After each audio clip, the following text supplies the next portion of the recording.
So I get asked all the time about my meditation because invariably in any conversation that I'm in, mindfulness, meditation always comes into play because so many people seem to be stressed all the time or they seem unhappy about one thing or another. I'm talking about mindset.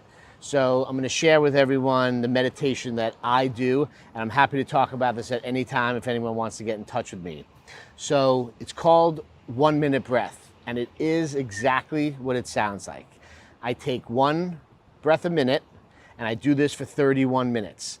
I essentially take one breath in, I inhale for 20 seconds, then I hold it for 20 seconds, then I exhale for 20 seconds. So there are 3 sequences: inhale, hold, exhale. Each 20 seconds obviously makes up a minute. That is 1 minute breath. We'll get in a second to what you do during each of the sequences, but the most important thing is keeping the timing of the sequence the same. So if you're going to do it, which I suggest that you do, you start out doing it for 3 minutes and you do the sequences for 5 seconds each. Build yourself up to 21 to 20 seconds at 31 minutes. So you inhale for 5 seconds, you hold it for 5 seconds, and you exhale for 5 seconds. And you do that for 3 minutes. You do that for 3 minutes every day. There will be profound benefits to de-stressing yourself, to being more mindful, to having greater intuition. There's a lot of technical words that I can use in terms of brain and gray matter and all of that, but I'm not going to go so deep in this video into all of that. But heightened intuition, de-stressing, being more mindful, having you connect with yourself is really, really important. So 5 seconds intervals, 3 minutes a day. Try to do this for 40 days in a row. 40 days is about a habit forming. Some people say 6 weeks, 40 days, whatever it may be. In Kundalini Yoga, we talk about 40 days. So I would strive for that. Now, when you're inhaling, you inhale consistently for the 5 seconds, hold it for 5 seconds, and exhale. It's all consistent. It's not fast or slow. It's the same for all the 3 sequences, mostly the inhale and exhale. Holding, you're just holding. So while you're breathing, the key thing to do is really to shut out your mind. And while you're shutting out your mind, which is very hard to do, thoughts are going to keep coming. That's okay. You're not doing it wrong if thoughts are coming. It's going to take a while to slow down those thoughts and then to have those thoughts not come anymore. But the idea is to recognize that you're spending that time with yourself and you're connecting with yourself and you're being mindful. You're actually living in the present. And it's okay to think about, as those thoughts are coming in, like, leave me alone. I'm in the moment. I'm being present. And you sort of have that conversation with yourself. It may sort of feel weird, but the idea is that you're getting control over your mind. You're not letting your mind control you. So it's sort of like you're a third person in the conversation. You have your mind, you have who you think is you, and your subconscious, right? And you're watching that conversation. After time, you're like, oh my God, I'm sort of seeing this go on and on. I know I'm not crazy. Maybe I can really control these thoughts and not be a prisoner of my mind. Let me decide what I want to do, when I want to do it, what I want to think about, how I want to think about. And that's really what mindfulness is. But this is a daily practice, something you do every day.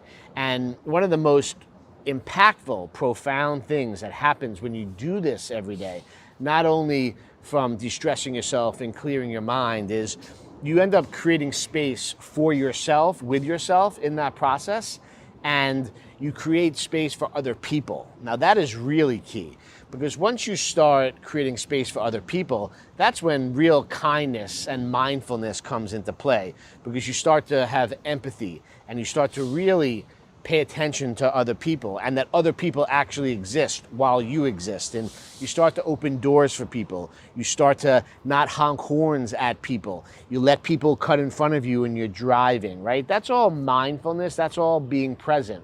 I'm telling you that your life changes profoundly when you start to do these things every day. It's very hard to do every day. And even myself, who's been practicing this for 25 years, There are days, no matter what's going on, that I slip up and I don't do all those things, or I may overreact in the moment, whether it's an emotional thing or a painful thing or whatever. I still work on it every single day. Look, no one's perfect, but you got to start somewhere, and I'm well into the process here, and I understand all this. And the key thing is to first understand it and then really practice it.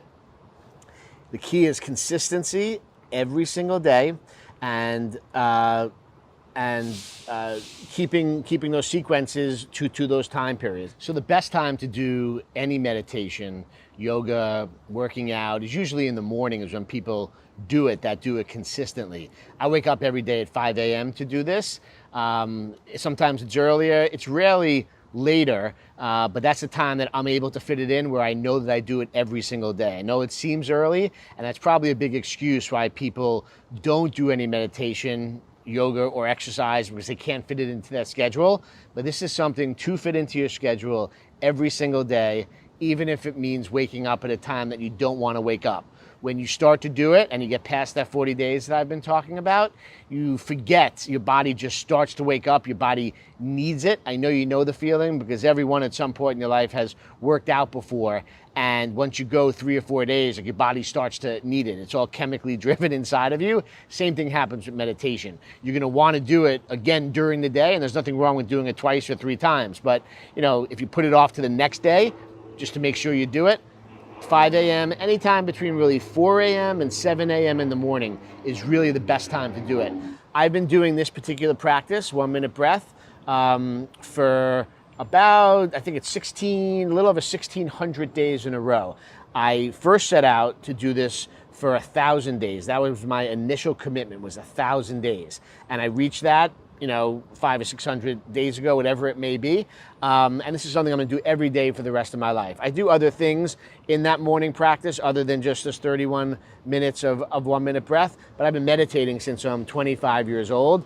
But 3-4 years ago, I decided to do this with a lot of conversation with some loved ones, family members, specifically my brother. My wife has her own practice. She's been doing that for, I think, about 470 something days was the last count that I heard. So this is definitely infused into my family at this point, and all of you are my extended friends and family. It's something I really suggest and propose that you do. Happy to talk to each and every one of you whenever you're ready to talk about this, whether it's 1 minute breath or any other type of meditation. It's something to work into your day every day, and the consistency is key to mindfulness and meditation. There are so many different forms of it. Playing golf could be its own form of meditation. Having a baseball catch, walking on the beach. It's the intent of what you're doing when you're doing it, and it works. It's not kooky. It's not cultish. It's none of those things we all used to think that meditation, yoga is. I have more of a meditation practice than a yoga practice. I do some yoga, but mostly what I do is meditation, and it's had a huge impact on my life, personally, professionally, family-wise, in every which way possible. So I'm available, happy to talk to you. I would just start today.